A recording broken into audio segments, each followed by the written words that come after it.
भवन को अर्थात मेरे उपस्थिति को बनाने के काम में तू लग जा। सब कुछ छोड़ दे, सारी चिंताएं तू छोड़ दे। और वहां पे कह रहा है कि अब चौकस रहे। क्या बोल रहा है? अब चौकस रहे, ध्यान दे। अब तू ध्यान दे, मैंने तुझे चुन लिया है। कई बार हमको लगता है कि हमारा चुनाव क्यों हुआ? हमको लगता है हमारा चुनाव सेवकाई करने के लिए, हमारा चुनाव परमेश्वर के बड़े बड़े कामों को करने के लिए नहीं। हमारा चुनाव सबसे पहले हुआ है कि हम परमेश्वर के उपस्थिति को लेकर चलने वाले बन सके, और वो सबके लिए है। आमीन, हालेलुया, हालेलुया, हालेलुया। परमेश्वर की उपस्थिति मुझ में प्रभु यीशु मसीह पर विश्वास करने के द्वारा मुझ में उंडेला गया है। अब वो मेरे अंदर में है, और प्रभु यीशु मसीह पर विश्वास करने के द्वारा उसने मुझे चुन लिया है। जगत में से उसने मुझे चुन लिया है। अगर आप सोच रहे कि आज मैं यहाँ पर क्यों बैठा हूँ, आप यहाँ पर इसलिए बैठे हैं क्योंकि परमेश्वर ने आपको चुन लिया है। अपने पड़ोसी से कहो, परमेश्वर ने तुझे चुन लिया है। तू त्यागा हुआ नहीं है, तू छोड़ा हुआ नहीं है, तू छोटा नहीं है, तू तुच्छ नहीं है, वरन तेरा चुना हुआ है। आमीन, हालेलुया। जब मैं कहता हूं कि मेरा चुना हुआ है, अपने आप में मेरे अंदर में एक विश्वास उत्पन्न होता है कि यदि उसने मेरा चुनाव किया है तो वो मुझे मेरे जीवन को पूरा भी करेगा। आमीन, हालेलुया, हालेलुया। जिसका चुनाव ना हो वो डर में रहता है, वो स्वतंत्र नहीं है।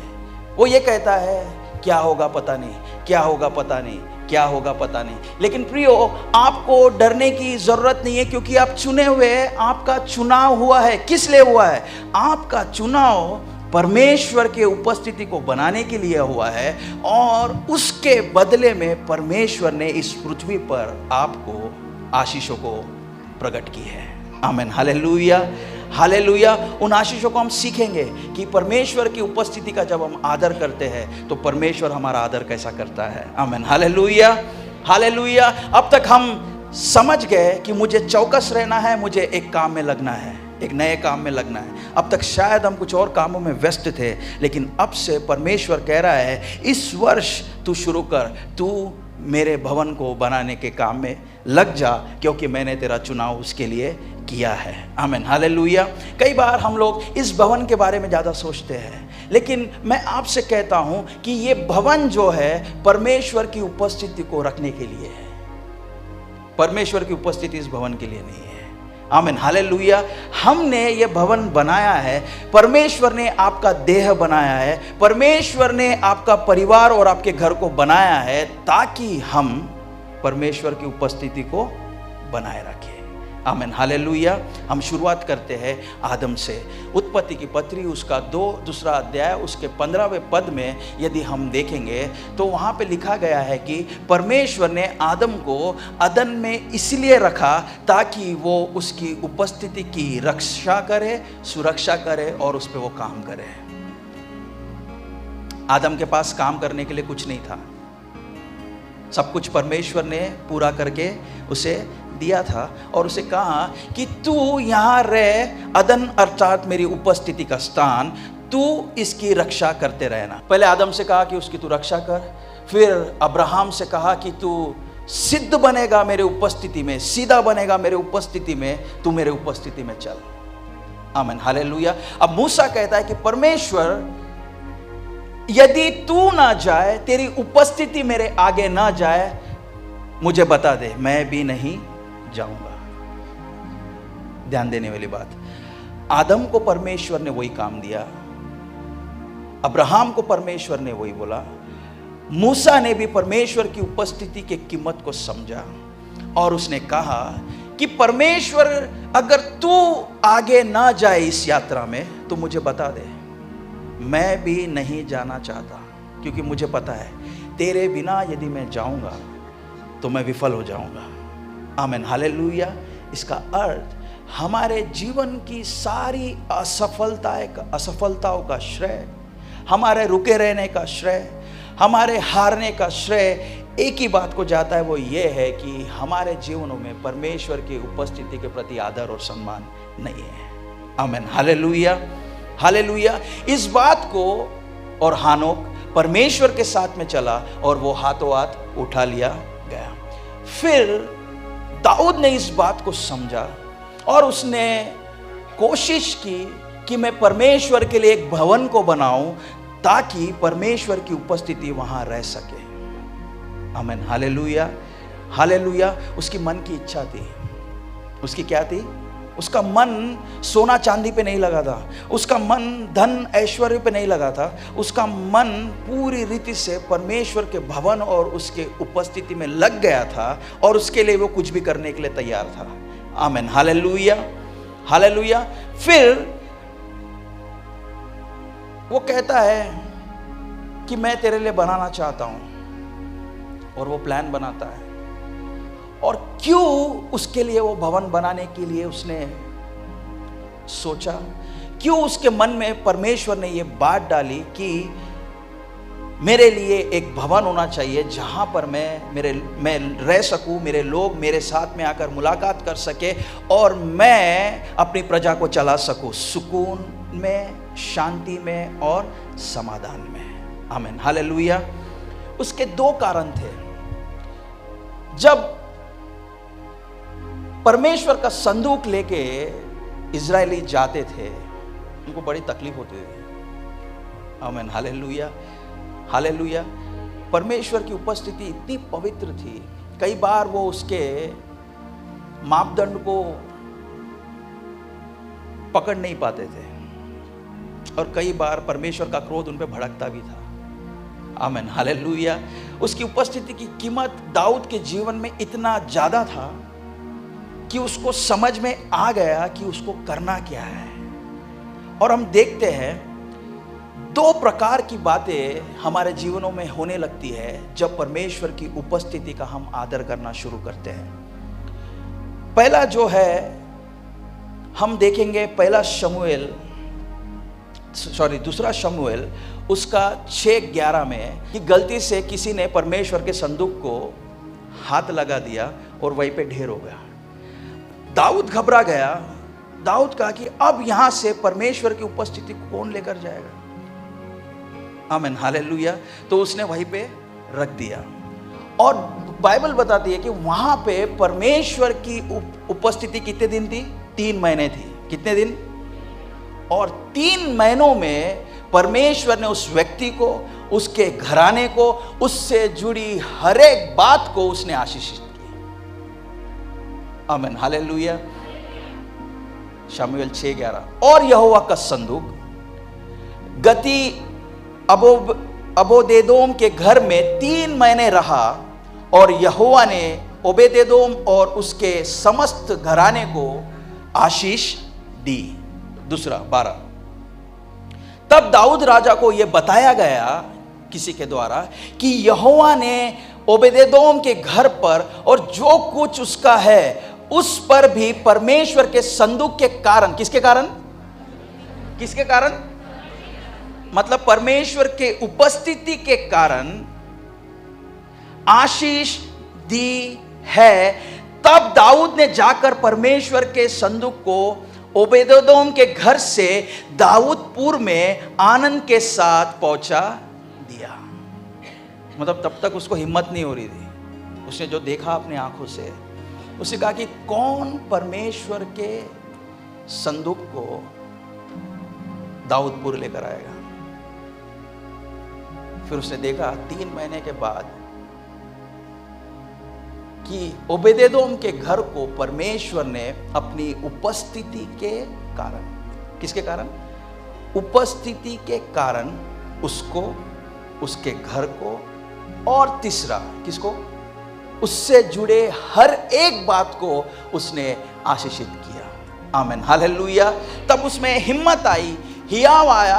वो दृढ़ता के साथ कहा कि नहीं, अब मैं परमेश्वर की उपस्थिति को दाऊदपुर लेकर जाऊंगा, अपने घर ले जाऊंगा, अपने नगर में लेकर जाऊंगा। पहला इतिहास 28:10। अब चौकस रहे, यहोवा ने तुझे एक ऐसा भवन बनाने को चुन लिया है जो पवित्र स्थान ठहरेगा। वो क्या ठहरेगा? क्या? घर के नाम पे और कुछ नहीं, पवित्र स्थान होगा। क्या होगा? पवित्र स्थान। हाँ, उसका नाम होगा क्या? पवित्र स्थान। घर का नाम क्या होगा? घर का नाम क्या होगा? कलीसिया का नाम क्या होगा?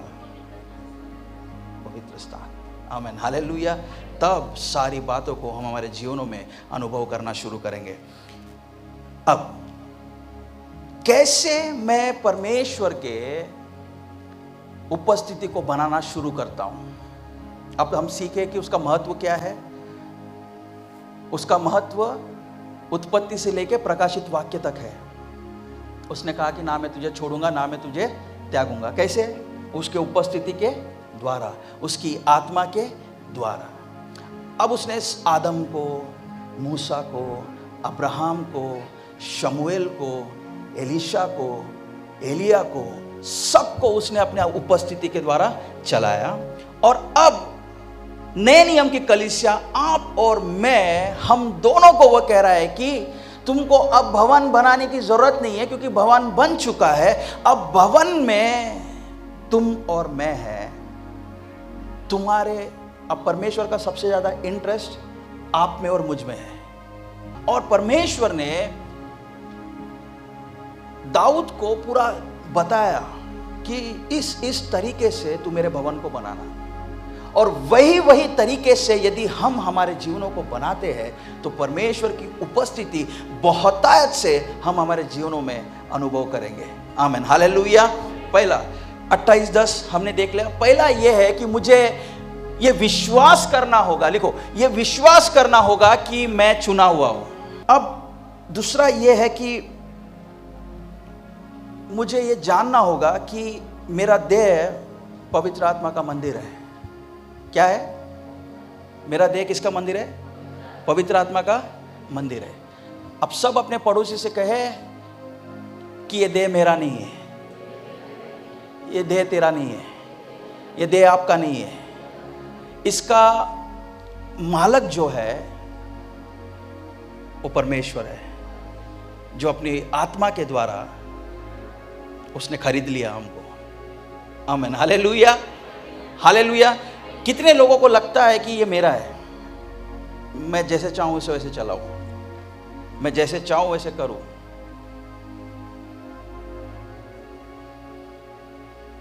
वहां लिखा है कि जब दाऊद ने मन बनाया कि मैं बनाऊंगा, तो उसने प्लान बनाया। क्या बनाया? और वो प्लान को उसने सुलेमान के हाथ में दिया। एले, जो कुछ परमेश्वर ने मुझे दिखाया मैं तुझे देता हूं। आमीन, हालेलुया। क्योंकि ये देह मेरा नहीं है, मुझे सीखना होगा कि जो कुछ मेरे मन में है, जो कुछ मेरे विचारों में है, जो कुछ मेरी योजनाओं में है, मुझे परमेश्वर के हाथ में उसे देना ही होगा, चाहे हम कितने भी बुद्धिजीवी क्यों ना हो। परमेश्वर ने बुद्धि और ज्ञान हमको उसके उपस्थिति को बनाए रखने के लिए दी है। आमीन, हालेलुया, हालेलुया। बुद्धि और ज्ञान परमेश्वर के बिना जीने के लिए नहीं दिया। बुद्धि और ज्ञान परमेश्वर की उपस्थिति को सुरक्षित रखने के लिए, उसको लेकर चलने के लिए दिया है। अब 9 पढ़ेंगे, 9वां पद। तू अपने पिता परमेश्वर का ज्ञान रख और खरे मन और प्रसन्न जीव से उसकी सेवा करते रहे, क्योंकि यहोवा मन को जांचता और विचारों जो कुछ उत्पन्न होता है उसे समझता है। यदि तू उसकी खोज में रहे तो वो तुझे मिलेगा, परंतु यदि तू उसको त्याग दे तो वो सदा के लिए तुझे छोड़ देगा। आमीन, हालेलुया। अब पांचवा यह है कि वो बोल रहा है कि तू मेरे परमेश्वर का ज्ञान रख। क्या बोल रहा है? परमेश्वर का ज्ञान रख, अपने पिता परमेश्वर का ज्ञान रख। ये हम ज्ञान कैसे रखते हैं? जब हम उसको ढूंढते हैं, जब हम उसे खोजते हैं, तब हम उसकी ज्ञान को प्राप्त करते हैं। और वहां पे लिखा है कि यदि तू मुझे ढूंढना छोड़ दे तो मैं भी तुझसे दूर हो जाऊंगा, मैं भी तुझे त्याग दूंगा। आमीन, हालेलुया। क्या हम सब खोजिए परमेश्वर के? क्या हम सब खोजिए? देखो, यहां पे बहुत सारे लोग हैं और बहुत सारे लोग नहीं भी है।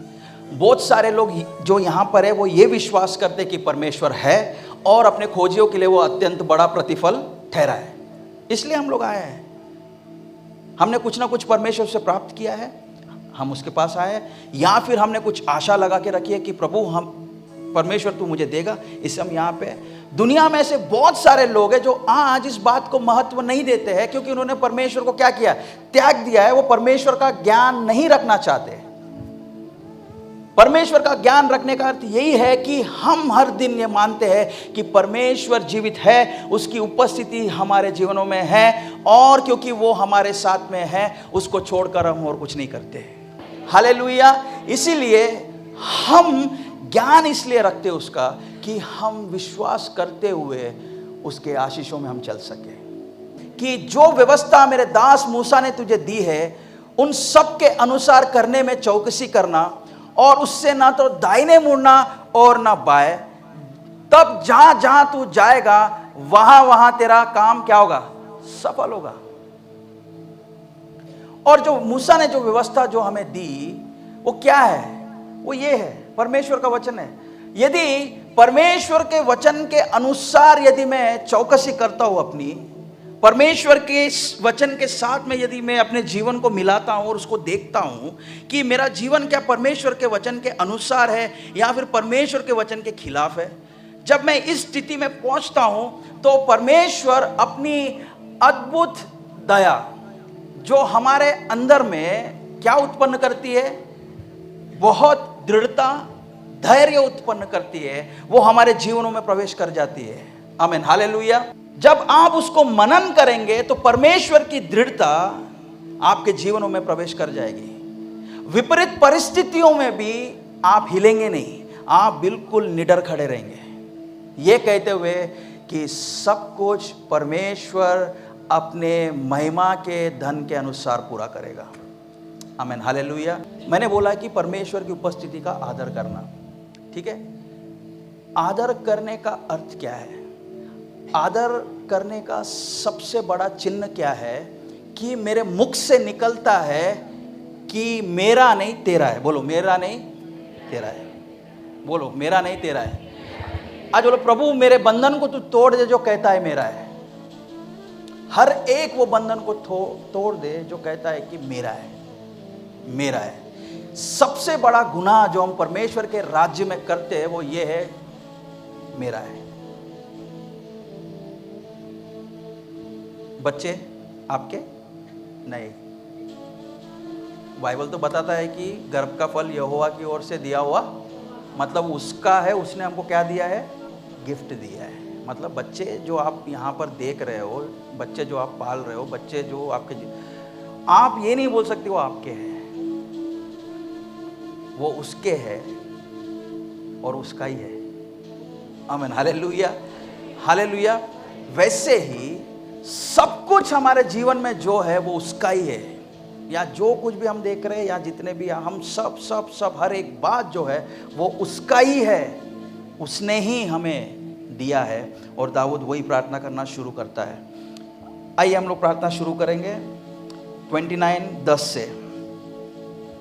तब दाऊद ने सारी सभा के सम्मुख यहोवा को धन्यवाद किया, और दाऊद ने कहा, हे यहोवा हमारे मूल पुरुष इज़राइल के परमेश्वर, अनादिकाल से अनंत काल तक तू धन्य है। ए यहोवा महिमा, पराक्रम, शोभा, सामर्थ, वैभव, मेरे साथ मिलकर कहेंगे, तेरा है। Very good. क्योंकि आकाश और पृथ्वी में जो कुछ है वह तेरा है। जोर से कहेंगे, ठीक है। हे यहोवा राज्य और तू सबों के ऊपर मुख्य और महान ठहरा है।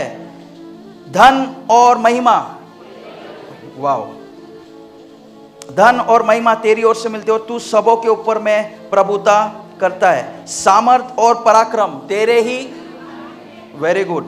और सब लोगों का बढ़ना और बल देना किसके हाथ में? Very good. ये प्रेयर हम करते रहेंगे।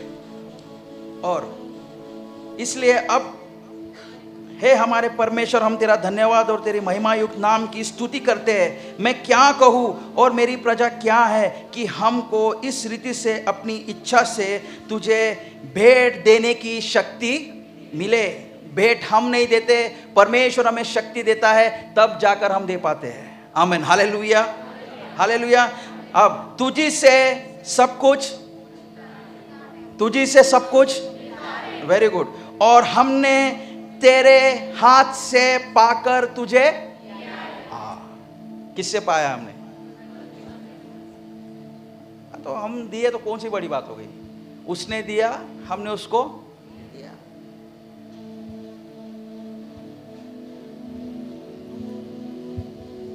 कितने बंधन टूट रहे पता है? शायद यही चीजें हैं हमारे जीवनों को पूरे रीति से पकड़ के रखी है, क्योंकि हमको लगता है मेरा है, मैंने किया, मैंने दिया, मैं। अरे तेरा कहीं नहीं है रे भाई, रोल सब परमेश्वर का है। आमीन, हालेलुया। आगे, तेरी दृष्टि में हम तो अपने सब पुरखाओं के नाई पराए और परदेसी है। पृथ्वी पर हमारे दिन छाया की नाई बीतते जाते हैं और हमारा कुछ ठिकाना नहीं।